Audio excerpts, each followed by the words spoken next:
but made himself of no reputation, and took upon him the form of a servant, and was made in the likeness of man. And being found in fashion as a man, he humbled himself and became obedient unto death, even death of the cross. Philippians 2:7-8. But in the passion, Jesus is a rejected Messiah. His rejection robs the passion of its halo of glory. It must be a passion without honor. Suffering and rejection sum up the whole cross of Jesus. To die on the cross means to die, despised and rejected of men. Suffering and rejection are laid upon Jesus as a divine necessity, and every attempt to prevent it is the work of the devil, especially when it comes from his own disciples. For it is, in fact, an attempt to prevent Christ from being Christ. It is Peter, the rock of the church, who commits that sin immediately after he has confessed Jesus as the Messiah and has been appointed to the primacy. That shows how the very notion of a suffering Messiah was a scandal to the church, even in the earliest days.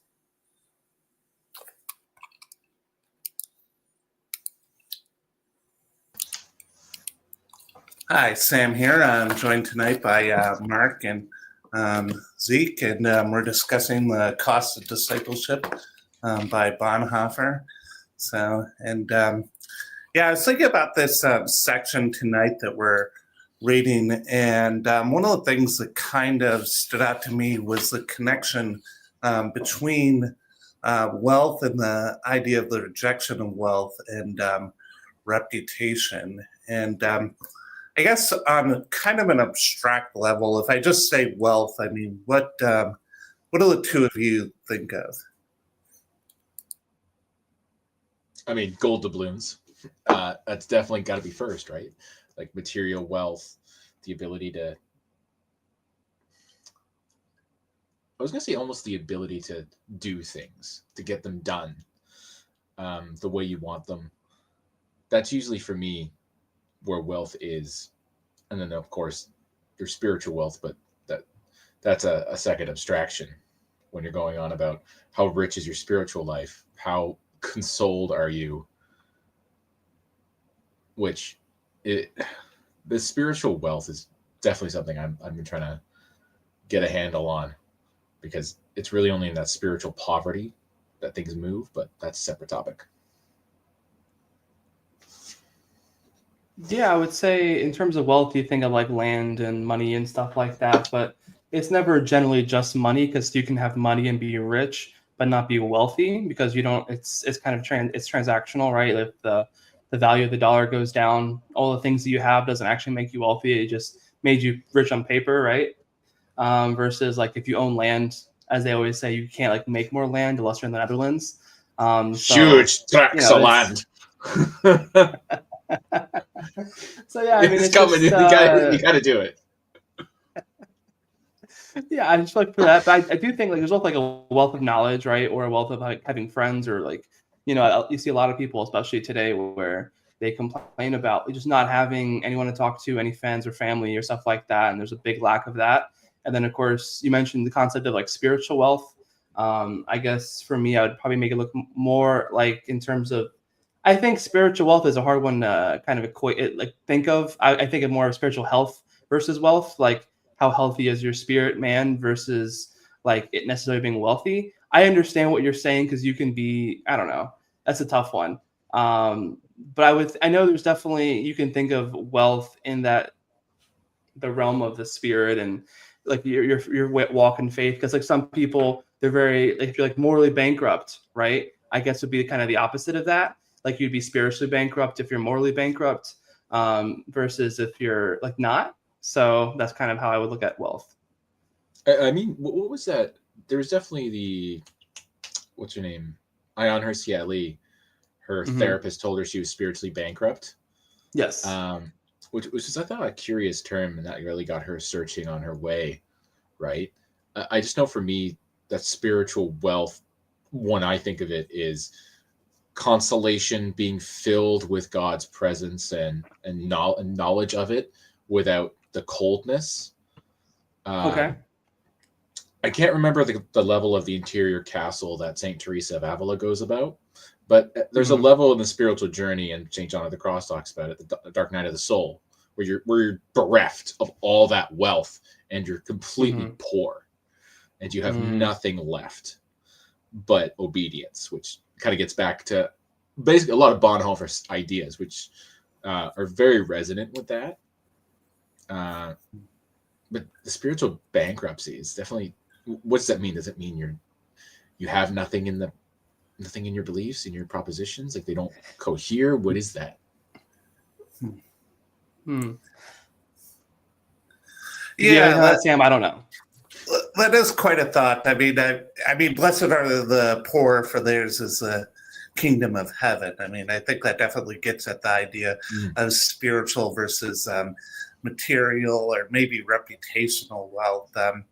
Yeah, I mean, one thing about wealth I was thinking about is I had recently attended a lecture by a fairly famous movie director.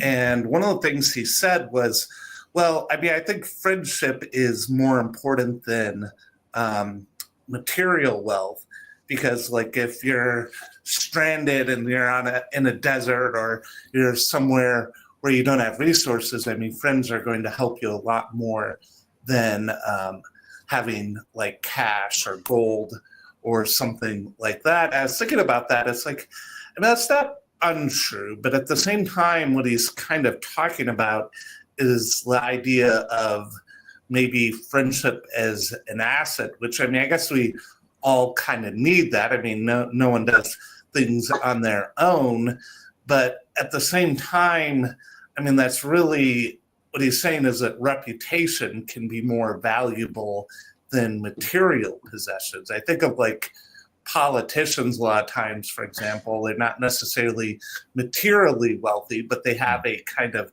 a reputation and the ability to get things done, if you will. So that's also a kind of reputation. And I mean, you think of the cross, and part of what it is an embracing of being disreputable in a way, because I mean, because you could, to think of it in modern context, I mean, you can be a criminal, someone who has a criminal record or a criminal reputation, and you could have quite a bit of material wealth, but in a very real sense be far poorer than someone who has a better reputation, because you don't necessarily have the ability to do so many things. And I guess I was thinking about in the reading, I mean, the gospel, it really could be viewed as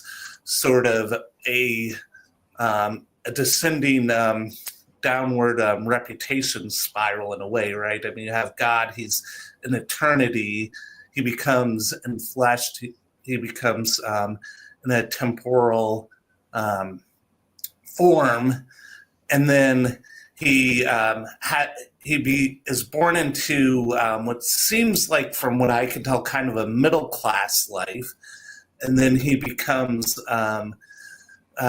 at some point a kind of like a mystic or an itinerant preacher, or someone who is in some ways slightly outside of society, and then he becomes in the cross, he becomes a criminal, right? I mean, and I don't know, I guess there's a part of me that it maybe even winces a little bit when I say that, but maybe that's kind of the point of the story. I mean, yeah, one of the things that stood out to me was the passage about Peter and how Christ says he needs to suffer. And I never thought about this in the gospel before, but it says that Peter rebukes him. And that's pretty amazing words. And I don't know, maybe looking at it in our, air-conditioned houses or offices, and thinking of that maybe that's easy to say, like, oh man, Peter, what's wrong with you? But at the same time, I mean, I don't know, would I have been one of the disciples, or would I have been the rich young ruler if Christ had called me? I really don't know, honestly. Yeah. I mean, definitely fallen on, even though he may have fallen on hard times on the Peterson, you're going to be the camp guard. Like, just all things considered. And the rich young ruler, the one thing that I always like to consider is, for me, he wouldn't be talking about give away all your possessions. He's going to nail you with the thing that you're holding on to the most. Right? That's kind of where I always found the rich young ruler in abstract, and wondering, what is it that I would be given in accept the call or remain where you are? I don't know what it would be. That's kind of an area of introspection to look upon. I mean, I don't know about you guys, but I definitely had some testing moments where I thought, okay, if I stick to what I'm supposed to do here, it may cost me a lot. Yeah. Been there. Yeah. I thought it was interesting how Bonhoeffer zeroed in on the part where it says he went away mournful, which, I mean, so he seemed to think that the rich young ruler was honest and clearly knew what he had sacrificed, in a way that maybe the Sadducees or maybe some other people don't necessarily, when they have a tendency to maybe equivocate or step away from a direction of Christ by a rationalization.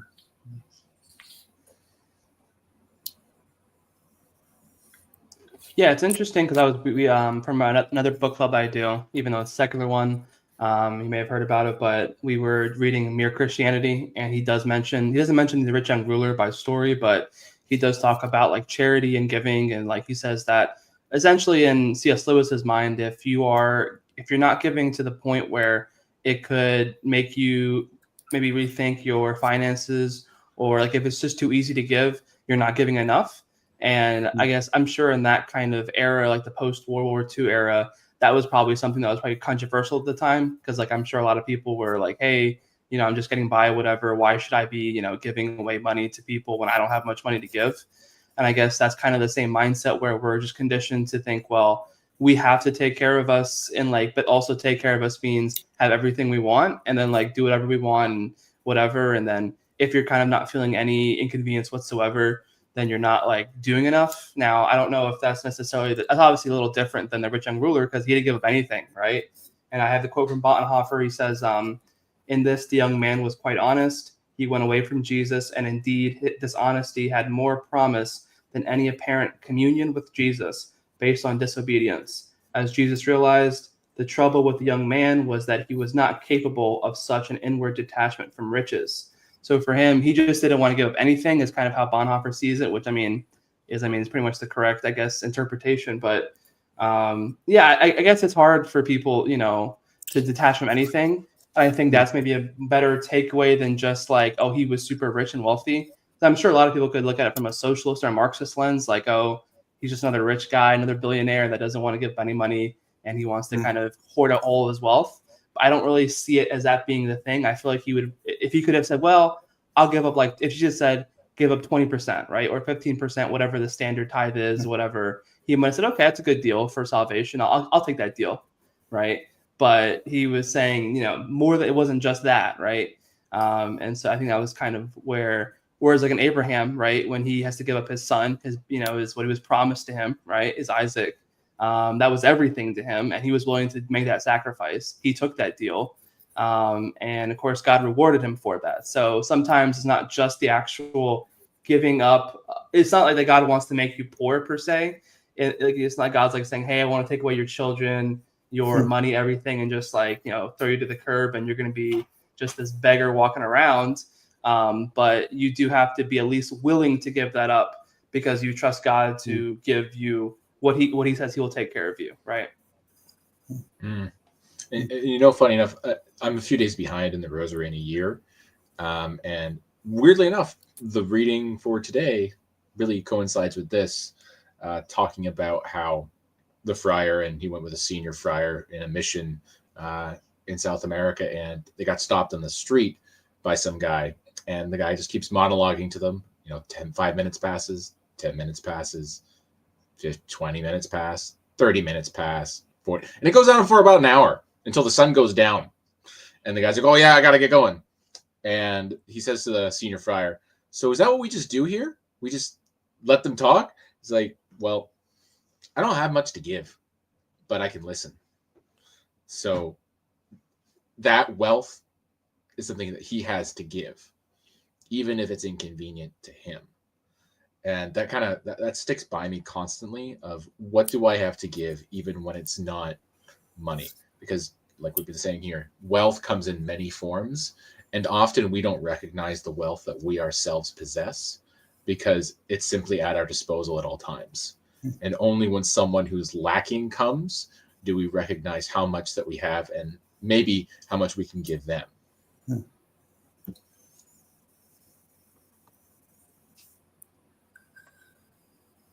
Yeah, I mean the tension between money and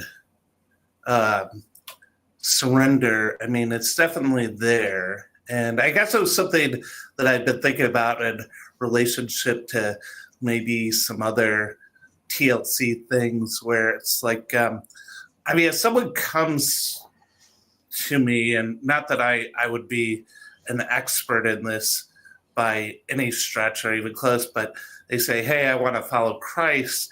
How do I do that?"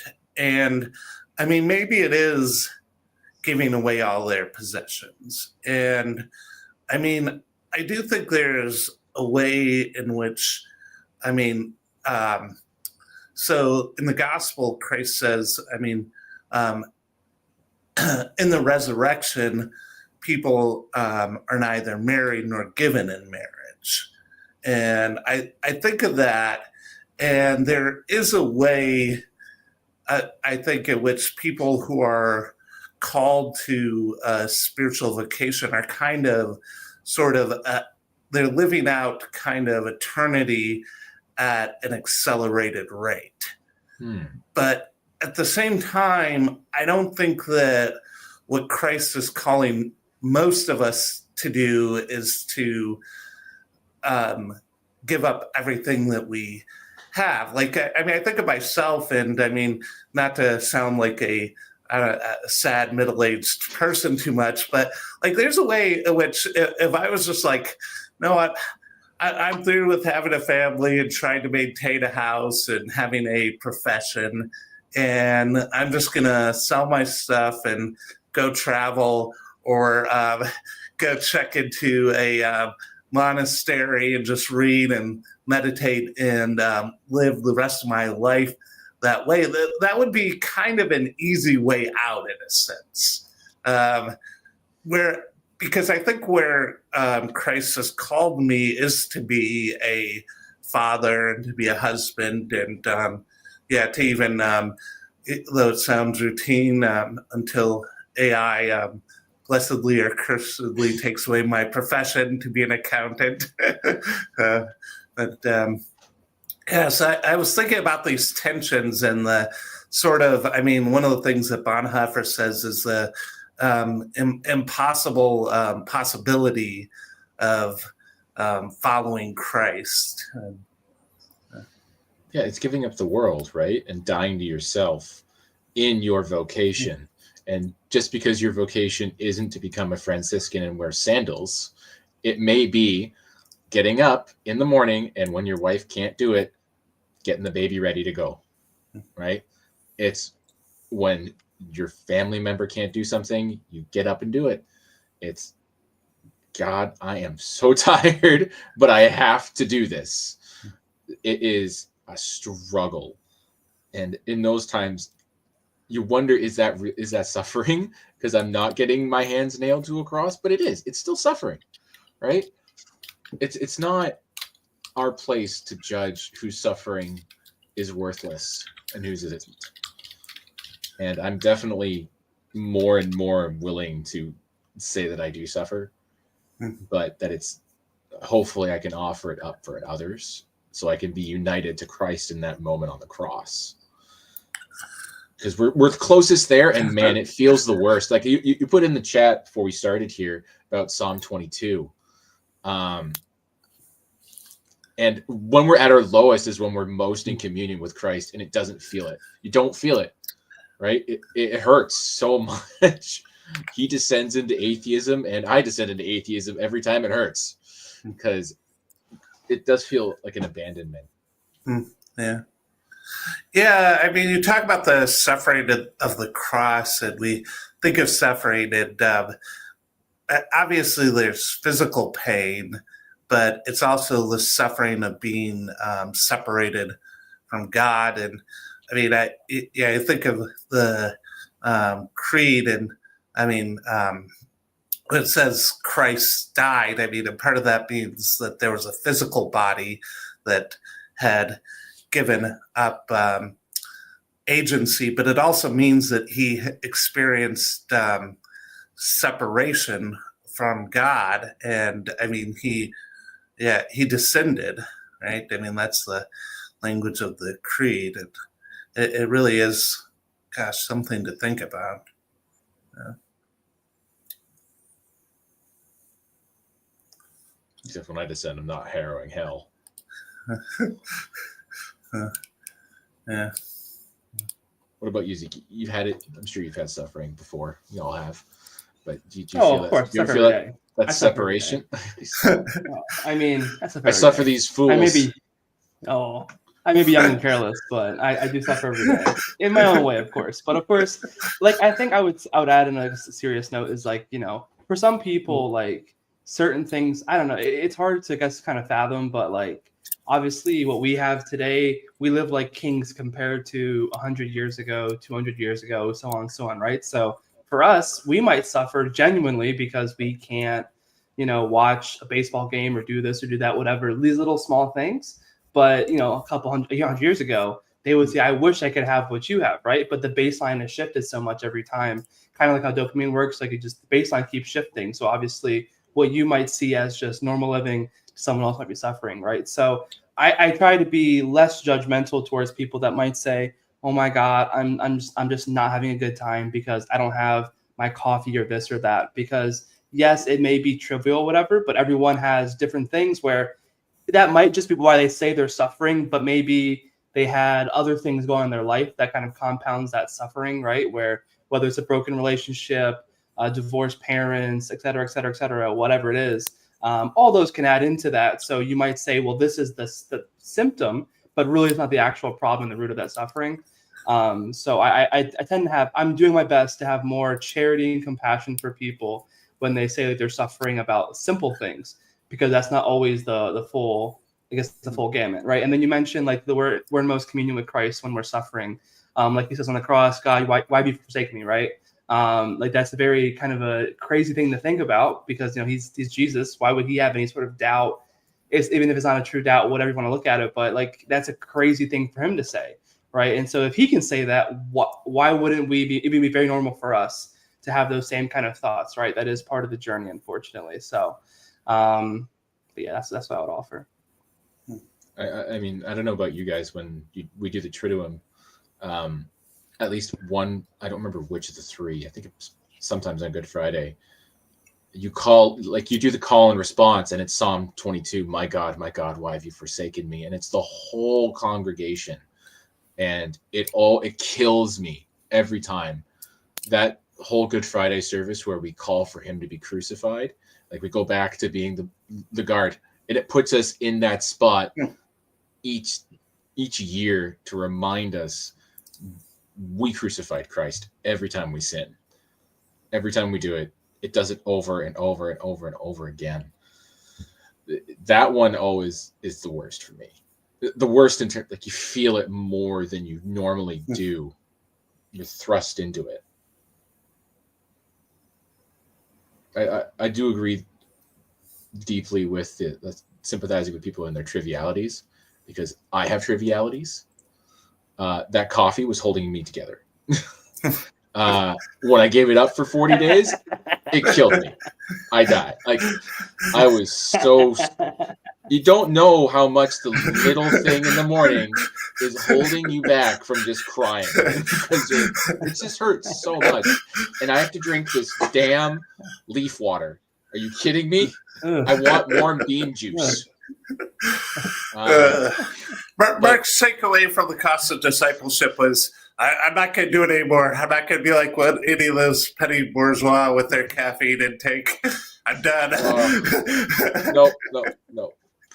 But, oh God, no, I feel you on that one though. And it's one of those things where I know I've fasted a few times recently, and when it comes, like, I don't necessarily consciously think that much about food throughout the day. Sometimes I just kind of snack and put things I probably shouldn't into my body and just eat whatever. But if you consciously say, "Oh, I'm not going to eat," then it's so present in your mind, and like every little smell of food or sight of food is just like, oh man, I want that so much. And you talk about the rich young ruler, and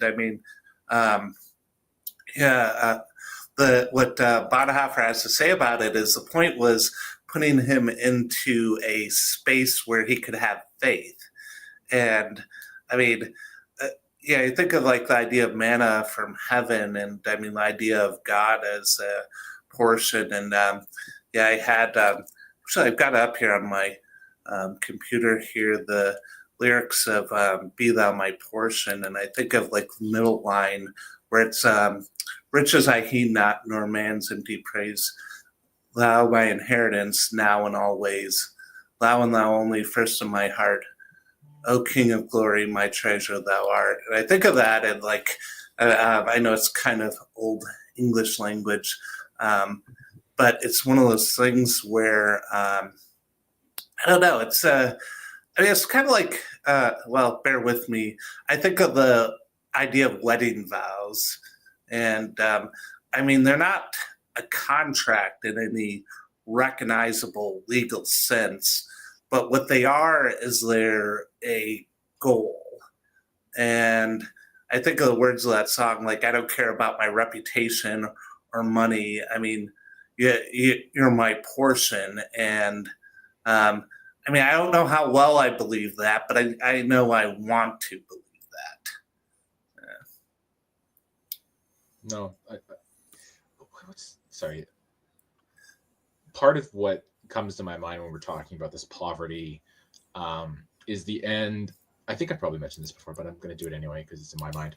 Is the end of Lord of the World, that dystopian fiction by Monsignor Benson, talking about basically the end of the world, the Antichrist versus Christ.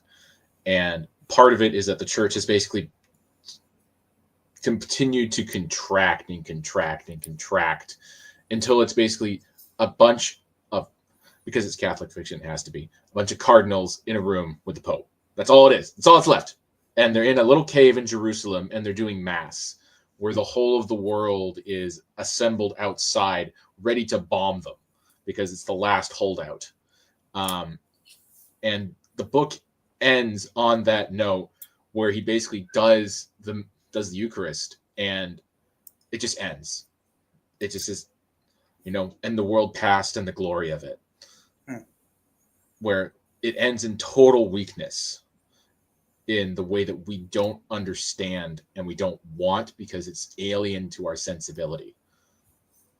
Because we are natural religion tells us you want to be Hercules, right? You want to be buff Korean Jesus. You don't want to be, suffering Spanish Jesus. I say suffering Spanish because if you've ever seen a Spanish crucifix, they're absolutely mortified. There's no other way to say it.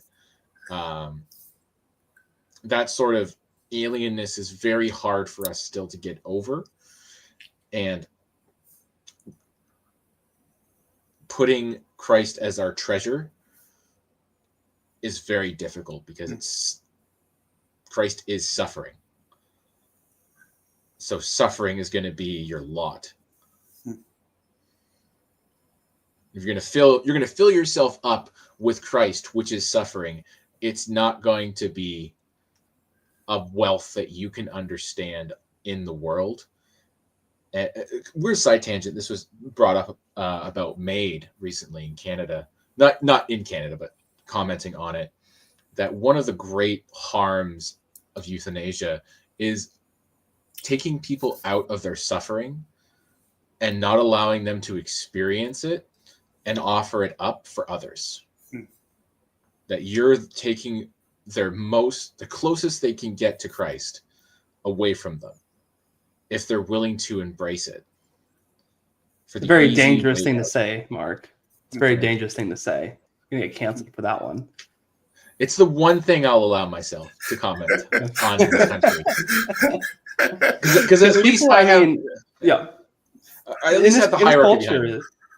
That's fair. Yeah, that's fair. No, it's just like in this culture today, like it's definitely something I can sympathize with your people on, is about suffering. Is in Protestantism, especially in the wake of like the prosperity gospel, everything has become, well, if you give God, the more money you give God, the more you're going to prosper. And therefore, as long as you just continue to like do your part and do good things, you're going to be a billionaire, right? And I think not in certain terms, but that's kind of like the formula. And it's like spreadsheet Christianity in a way. And I despise that. I hate it so much because it's just like the idea that you can just work out a formula to be a good Christian. Obviously, that's not in the Bible at all. And the idea that my easiest rebuttal is always look at the apostles. Which one of them they lived the best lives for Christ, right? And how do they end up? In a lot of very gruesome deaths, right? All over the world. 11 out of 12. Yeah, not great odds, right? So I just don't like the idea that we aren't meant to suffer. I understand, like I'm not trying to intentionally create suffering, right? That's not my goal. I'm not that emo or whatever, but I do think that there has to be some sort of soberness about it, that we have to realize the fact that, we are in a fallen world, right? Earth is not perfect, right? This is not the world that was meant to be. So we do have to grow the plants, right? We do have to sweat, right? And that is always part of our lot. And every time we try to circumvent these things, new things happen, right? Like God did curse Adam for a reason and his lineage for a reason. It wasn't necessarily out of anger or malice, right? But that is just part of the deal. So, and then we keep making these new technology, all these different things, or we keep trying to find ways around suffering or all these other things. But at the end of the day, you can't, right? Because it is a spiritual thing. It's something metaphysical. It's not something that's in the physical plane that you can just eliminate all suffering. Even in a utopian society, there would be suffering, and most of the books and kind of novels kind of imagine that, right? Where everything is perfect. You're just kind of saying, oh, here's a meaning crisis, right? So it's, I'm not a big fan of this idea that we can't have some suffering, right? And that it's just completely immoral or illogical. It's very much a modernist concept, and it really does bug me. I don't have the same kind of, like you said, you have the hierarchy behind you. You have more of a tradition of that. So it's easier for you to defend suffering than I can, but I definitely do agree.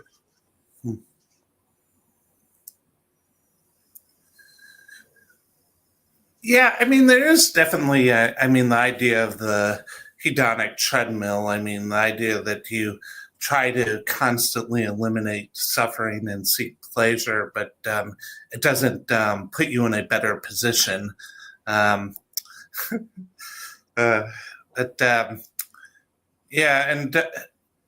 of in the reading that we were doing tonight, one of the parts that stuck out to me the most, I already mentioned, was where, Peter, he takes Christ aside and he rebukes him. I was thinking about that, and it's like, man, do we do any better with suffering Christ? It's funny because, I'll talk about evangelical versus Catholic differences here for a moment. And I don't know. I know at least some evangelicals might say, Catholics,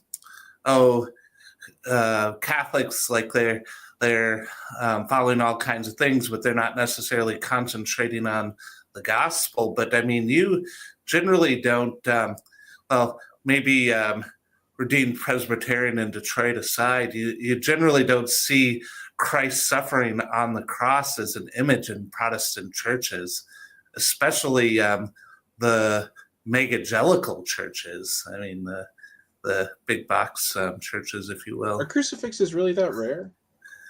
I mean, you see the cross, but it's very rare to see Christ on the cross.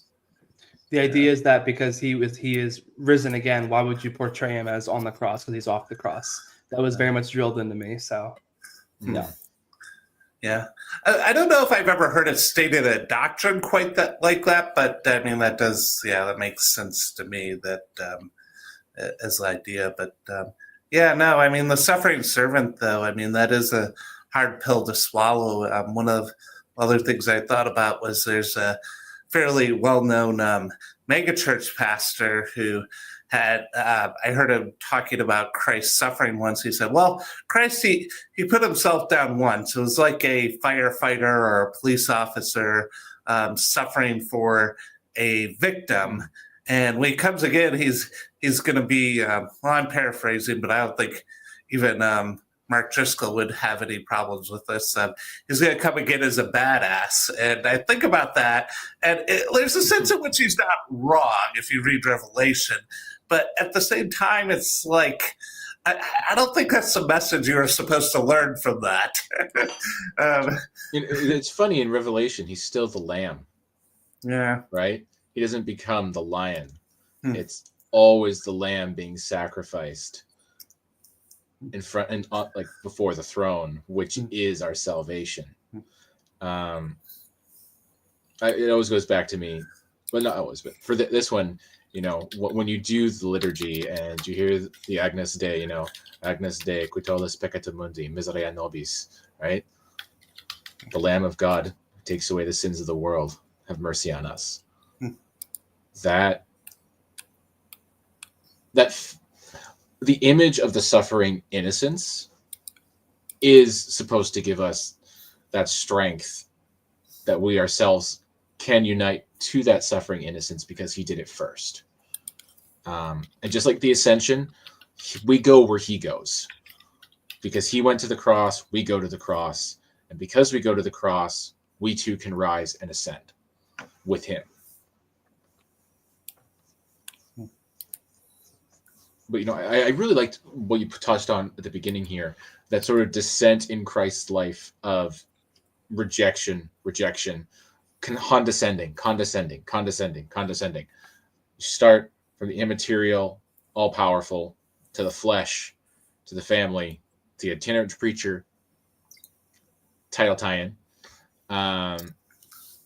to completely rejected criminal, and the worst type of criminal for Romans, right? And in a way, the worst for the Jewish world too, because he's blasphemy. So now you're politically inconvenient and you're blasphemous. So now you're outside of all realms of the world, and there's nothing left for you. And just kind of throwing out there, I don't know if anyone will be ticked by this, is we have Peter's denial on one side. I think because his is the strongest. The other disciples flee, right? But the two contrasted is Peter's thrice-fold denial and John staying by the cross the whole time, right? Now, what does that mean?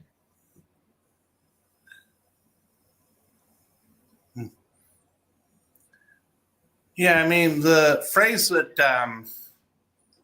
Bonhoeffer zeroes in on is I never knew the man, which, I mean, you think of that, and I mean, obviously on one level it's a lie, but on another level, sometimes lies, when they're told in pressure, reveal the truth, right?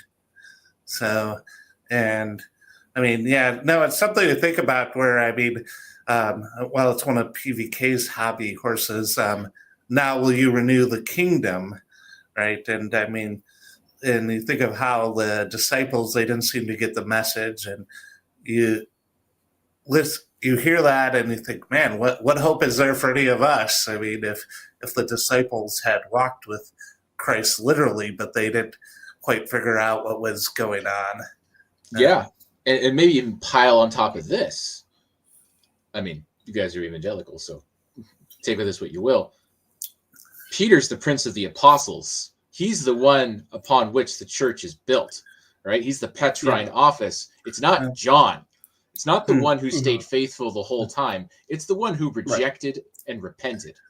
The sinner, a prodigal son, if you may. Yeah, the sinner is the one upon the church that draws its strength, not the mystic, which is perhaps something to think about with this most recent conclave. We shall see. But it's one of those things that's a mystery. Because we're talking about suffering, and John suffers clearly, but Peter suffers that abandonment of his own, where he decides 3 times to deny, and denied his friend and Lord at the same time. Yeah. Well, I mean, Bonhoeffer is something I noted. He's very conscious of the idea of Peter as a symbol of church authority in the gospel.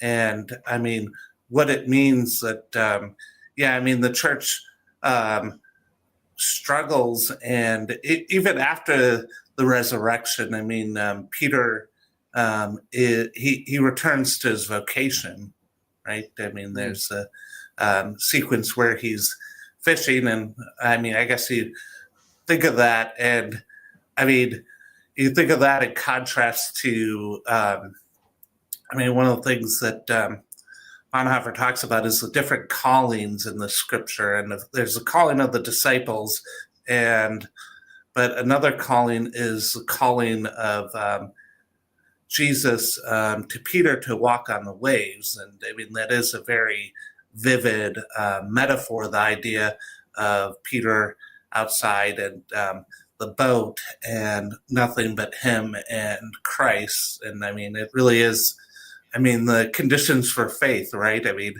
I don't know, maybe Christ have mercy, but may we all be so fortunate. Yeah.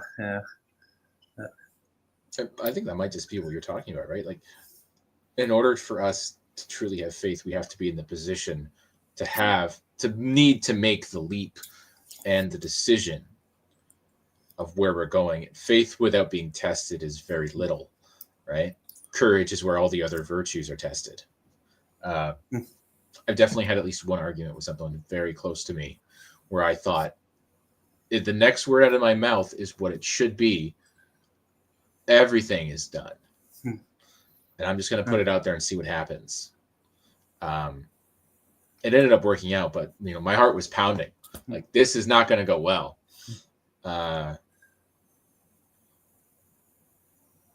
Yeah.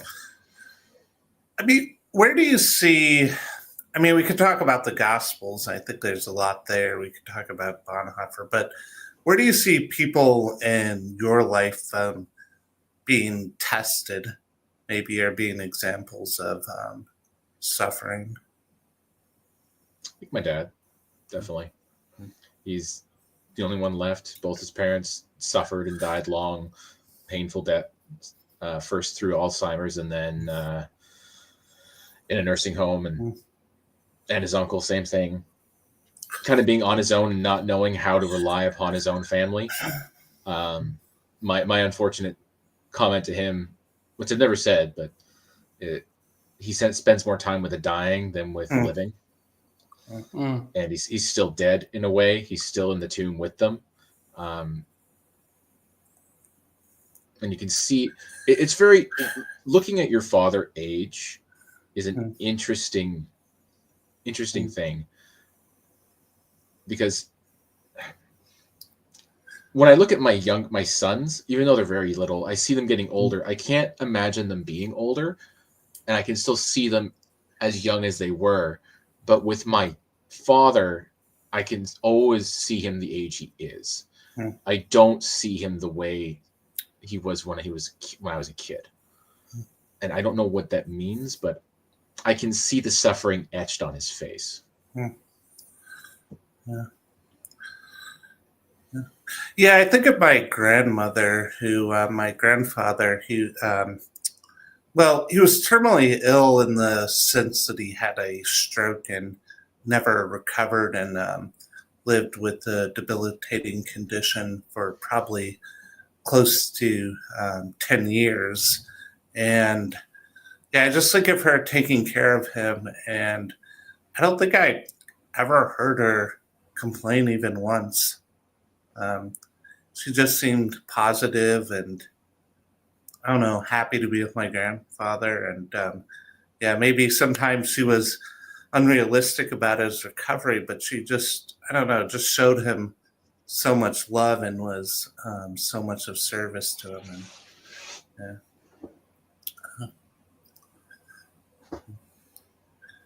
Do you have any thoughts on this one, Zeke? Or? If I had to pick anybody, it would also be my dad. I mean, for similar, I guess, the kind of Mark did really good on kind of summarizing that, because you may have heard before, my dad's been bedridden for about a year now, because he had surgery, some issues and stuff. His back, he can't really move as he used to, right? And so for him, that's killing him, because all he wants to do is cook food. That's all he wants to do, right? So of course I have to deal with all the cooking, right? So but if it was up to him, he'd be making in that kitchen every day, right? So it kills him that he can't be out doing that what he loves, right? Very simple. And he doesn't really know how to cope with that, even though like things have gone really well for us over the past year-ish and plus. But he doesn't have both his parents are gone. His sister, he's estranged from his family essentially. So that's really hard on him, because he likes community and people, and we're here in South Carolina, don't really talk to our neighbors or anything like that. So he doesn't really have a lot of in-person kind of fellowship in that kind of regard. So it's really tough on him. And because I could be a hermit, right? I don't really need to be a social butterfly all the time. So it does make it a little harder. And mom always wants to just do what she wants to do, right? So he's alone by himself, sad. And I understand it, right? It's really tough. But like what Mark said about like seeing him being a younger version of himself, like I do see that here and there, because you can kind of see that childlike kind of sense of like of his younger self, but it's like flashes here and there. And I was actually thinking about as a I was thinking about age, right? When I was a kid, I always looked at everyone who was older to me as like these like super wise people that were like always super devout and religious. Like they were just, that was my caricature of like an older person. And then as I've gotten older, like working with a lot of volunteers who are older, a lot of these older people are just like big kids, like they vape, they have like their little social media, TikTok, whatever. Like they like doing kid stuff, and I'm like, yeah, I brought my little book here, about my little nerd book to read on my shift for the museum. And they're like, oh, why would you want to do that? I'm like, that's what I thought you people do, because you're old, right? So like not every older person's kind of the same, right? And so dad still has a lot of that kind of childlike stuff. So where he just wants to do little fun stuff like he used to, like going fishing or whatever. So it's for him, every day is like suffering, even though he has a lot of great things around him. And it's really, really hard for him to kind of deal with that. Like I said, our Christianity, unfortunately, in the evangelical world, hasn't really prepared him to suffer, unfortunately, I think. And that's been my contention. And I've talked with him about that before. And he definitely grapples with that. Thankfully, he's grappled with it in a positive way. So he's been working through some periods of doubt and whatever. But it's definitely not easy. Yeah. Yeah, no, one of the things I was definitely thinking about was blessed are those who mourn. And what is the difference between mourning and suffering? I mean, they're not obviously exactly the same, even though there's some overlap between the two. And mourning implies that you've lost something, that there's something that's been taken from you. And yeah, I mean, we're all relatively young guys here. I mean, despite my joking about being middle-aged, but yeah, I mean, I definitely see with my older family members increasingly as things are taken away from them, and how they mourn that younger parts of themselves and the things that are lost, whether it's physical abilities or the ability just to do things like maybe even if it's just like read for an extended period of time, or even be able to like really engage with and follow something with a complex plot, like even a movie or a TV show, and how you see people and like you think of them, and I don't know, yeah, it's hard to think of your parents as being old. Or even for me, in some ways, even my grandparents. I mean, I still have two grandparents that are alive, and even think of them as being old too. Yeah.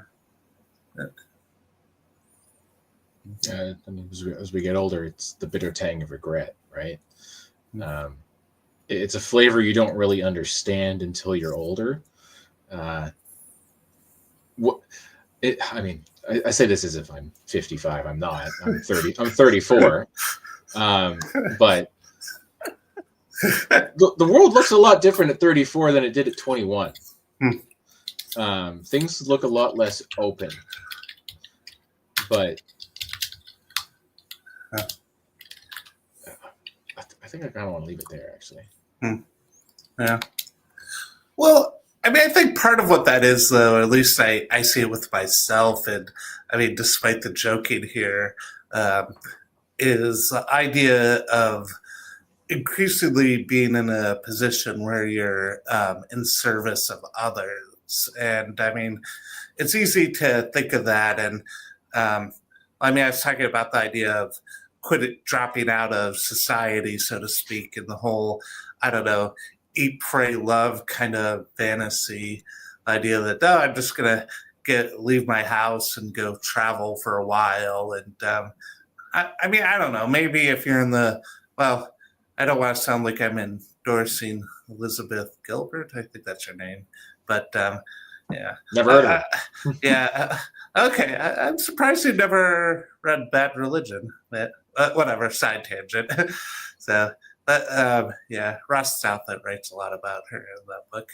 But anyways, with that, though, I think the idea of dropping out of society and like the temptation of that, and like that sounds like kind of in some ways kind of nice. Like, oh, you could, like one of the things I think she even writes about is the idea of the longing to be, quote unquote, more spiritual and less materialistic. But I mean, I think part of what, yeah, Christ has called me to in this stage of my life is being a service to other people. And I mean, hopefully I see the blessing in that. I don't know if I always do, but I mean, I pray to. I mean, I think of like the idea of prayer in a Reformed tradition, and part of what you always do is you start with thanking God for the situation you're in or the blessings you've been given. So, like, I don't know, like if there's a family member is maybe like going through a tough time, for example, you might start the prayer by thanking God for the things that they've been a blessing in. Yeah, I mean, I think of the idea of the cross, and I guess we talk about suffering, but I mean, as I've heard many an evangelical minister do, I mean, I'll curb Bob Dylan a little. I mean, you got to serve somebody, right? And I mean, hopefully the idea of serving a community and family and a faith, hopefully that's more of a blessing than serving hedonistic desires or serving materialism or other things. And I mean, and yeah, I don't know. Here I am preaching, but I mean, I don't know. I'm definitely not perfect in it myself. I'll say that. Yeah. The call away from materialism and materialistic things, I do hear that often, enough people invoking that.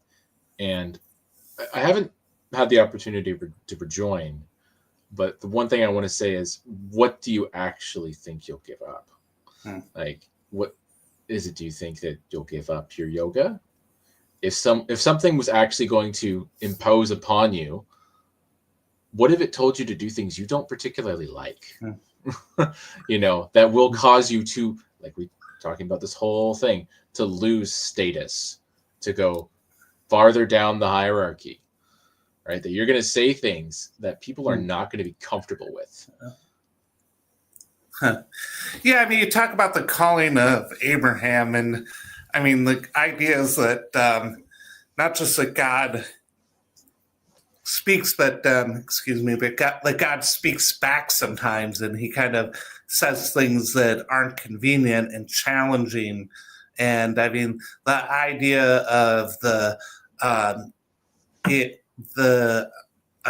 unity of sort of, gosh, to use, I don't know, nerdy language that Ratzinger might, the numinous and the moral, or the numinous and the challenge, if you will. I mean, I think that is what you see in the cross. I mean, it's not just that God became flesh, right? I mean, there's lots of stories in Greek mythology or in Hindu mythology where there's gods who in some ways become flesh. It's that God became flesh, and he became a criminal, and he was executed because of it. And then because of that, I mean, the scandal even goes further, right? He's the first seed of those sown in the ground. So, I mean, his death was, if you think of the analogy of a seed, his death was necessary for the seed to bear fruit. I mean, and that is the Christian teaching. The God of infinite power, eternal, unchanging, became fallible flesh, and then became rejected. It's the story that we don't understand. I mean, sometimes I think about if you were ever confronted on the street, you have this immediate, I don't know, you want to go Dragon Ball Z on the guy, right? You want to imagine yourself being strong, not kneeling down in prayer before them and just seeing what happens, right? That's the image of weakness, and I don't want to do it, but I wonder if I could do so. I don't know what I could do. None of us know what we can do until the moment calls upon us and the Spirit is given, right? Well, I mean, I think what we can do is, I mean, we can be of service. And I mean, I guess definitely one temptation, as I think we talked about kind of in our first video in reading about a martyr, is to think like, oh man, they had it all together. They were really the A-list Christians, and here we're down on the C team just trying to, I don't know, live our life and not drink too much, or I don't know, or stare at the woman in the booty shorts at the grocery store. And look, summer's gonna be hard. Summer's gonna be hard. Always is. Always is. Okay, no comment. I don't even live in the South like Zeke here. Please a bit. Yeah. Hey, he's a single guy too. All those Carolina girls, but oh gosh. Don't worry, he works at the train store or museum. There's no girls there. They don't come there. Yeah. No. Oh gosh. I don't know if there's at least one who's impressed by it. I don't know. That's all it takes, right? Oh gosh, I don't know how we're circling back to teasing Zeke for being single. Always comes back to it. It seems like the perpetual topic that, this. But any other thoughts or things in the reading tonight that you wanted to go over, either one of you, that we hadn't got to? No, I mean, maybe we'll touch upon it another time, but I don't want to hold us up. But I think I'm good for now. Okay. All right. So, Zeke, any thoughts or anything? No, I'll just share one quote I had here. I liked it a lot. The pure in heart have a childlike simplicity, like Adam before the fall, innocent alike of good and evil. Their hearts are not ruled by their conscience, but by the will of Jesus. I don't know why that really stuck out to me, but that was the last quote that I had in here. it was him talking about the blessed are pure in heart, who is pure in heart. So just thought that was really interesting. So yeah, I like the idea of Adam and God, and like the idea of, I mean, in a way, that's sort of the model of being ultimately dependent on and having nothing else between you and the Savior, you and the Father, and I mean, I guess on some level, that's I mean, it's a goal, but it's also the thing that we are separated from, and I mean, that's a big part of like what we're, I mean, wrestling with and what it means to take up the cross and follow. And I think almost like Bonhoeffer, like in the first part, when he talks about literal mindedness, is almost kind of picking a little bit at the idea of that there's a easy formula for it. And I mean, while there's clearly things that the life of faith